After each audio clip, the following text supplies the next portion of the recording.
আসসালামু আলাইকুম ওরহমতুল্লাহ। আজকের ভিডিওর বিষয় কিয়ামতের দিন কি হবে। বিসমিল্লাহির রহমানির রহিম। সমস্ত প্রশংসা একমাত্র আল্লাহর তাআলার, যিনি আসমান ও জমিনের মালিক, কিয়ামতের দিনের একছত্র অধিপতি। বন্ধুরা, আজ আমরা কথা বলবো সেই ভয়াবহ দিনের কথা, যেদিন মানুষ পাগলের মতো ছুটবে, কেউ কাউকে চিনবে না। সেই দিনই হলো কিয়ামতের দিন। রাসূলুল্লাহ সাল্লাল্লাহু আলাইহি ওয়াসাল্লাম বলেছেন, কিয়ামত আসার আগে 10টি বড় আলামত প্রকাশ পাবে। সহিহ মুসলিম। সেগুলোর মধ্যে আছে 1. দাজ্জালের আগমন, 2. হযরত ঈসা আলাইহির নাজিল হওয়া, 3. ইয়াজুজ মাজুজের আবির্ভাব, 4. সূর্য পশ্চিম দিক থেকে উদয় হওয়া, 5. পৃথিবীতে বিশাল ধোঁয়া বা ধুখান ছেয়ে যাবে, 6. মাটির নিচ থেকে এক অদ্ভুত জানোয়ার বের হবে, যাকে বলা হয় দাব্বাতুল আর্দ, 7. 3টি বড় ভূমিকম্প পূর্ব, পশ্চিম ও আরব উপদ্বীপে, 8. মানুষ আল্লাহকে ভুলে যাবে, পাপাচার ও অন্যায় ছড়িয়ে পড়বে। এক সময় আল্লাহর হুকুমে ইসরাফিল আলাইহি সুর ফুঁকবেন। এটি হবে প্রথম সুর। তখন আকাশ বিদীর্ণ হবে, পাহাড় উড়ে যাবে ধোলার মতো, সমুদ্রগুলো আগুনে পরিণত হবে, সূর্য কাছে এসে পুড়িয়ে ফেলবে পৃথিবীকে।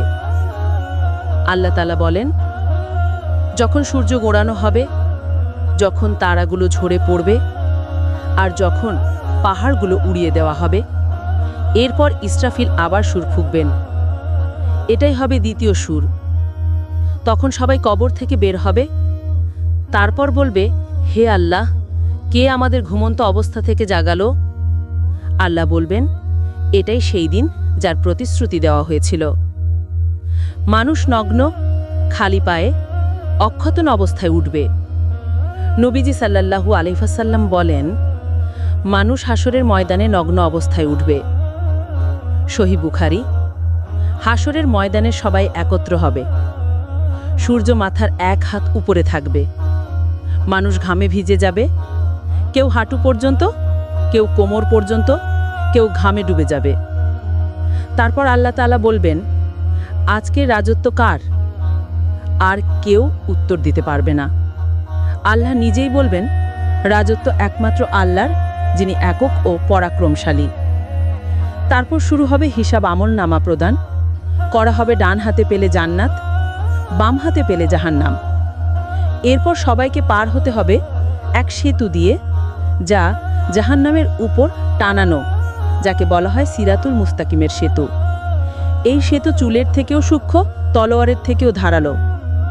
মুমিনরা আল্লাহর নূরের আলোয় পার হয়ে যাবে, আর কাফির ও পাপীরা নিচে পড়ে যাবে জাহান্নামের গভীরে। তার আগে হবে আমলের মিজান। সেখানে প্রতিটি কাজ ওজন করা হবে। আল্লাহ বলেন, যার পাল্লা ভারী হবে সে সুখী হবে, আর যার পাল্লা হালকা হবে সে পড়বে হুমকির মুখে। হিসাব শেষে আল্লাহ তাআলা বিচার করবেন। যারা ঈমান এনেছে, সালাত কায়েম করেছে, যাকাত দিয়েছে, অন্যের বিরুদ্ধে দাঁড়িয়েছে, তাদের জন্য থাকবে চিরস্থায়ী জান্নাত। জান্নাতের বর্ণনা আল্লাহ দিয়েছেন। সেখানে থাকবে প্রবাহমান নদী, বিশুদ্ধ পানীয়, আর সেখানে তাদের জন্য থাকবে যা তারা চায়। আর যারা অবিশ্বাস করেছে, অন্যায় করেছে, তাদের জন্য আছে ভয়াবহ জাহান্নাম। সেখানে আগুনের শিখা কখনো নিভবে না, চামড়া পুড়ে গেলে নতুন চামড়া গজাবে শাস্তি পেতে। বন্ধুরা, কিয়ামতের দিন সত্য, এটি অবশ্যম্ভাবী। আজ আমরা সুযোগে আছি তাওবা করার, নামাজ পড়ার, মানুষকে ক্ষমা করার, কিন্তু সেই দিন আর সুযোগ থাকবে না। তাই আজই ফিরে আসি আমাদের রবের দিকে। আল্লাহ বলেন, যে ব্যক্তি আল্লাহর দিকে ফিরে আসে ও সৎকর্ম করে, সে সফলতা লাভ করবে। কিয়ামতের দিন থেকে বাঁচার একমাত্র পথ ঈমান, আমল ও আল্লাহ ভীতি। আসুন আমরা সবাই প্রস্তুতি নেই, যেন আল্লাহ আমাদের জান্নাতুল ফিরদাউস দান করেন। আল্লাহুম্মা আমিন। আমাদের এই চ্যানেলে ভিডিও যদি ভালো লাগে, তাহলে একটা শেয়ার, একটা লাইক আর চ্যানেলটা সাবস্ক্রাইব করতে ভুলবেন না। আসসালামু আলাইকুম। আল্লাহ হাফেজ।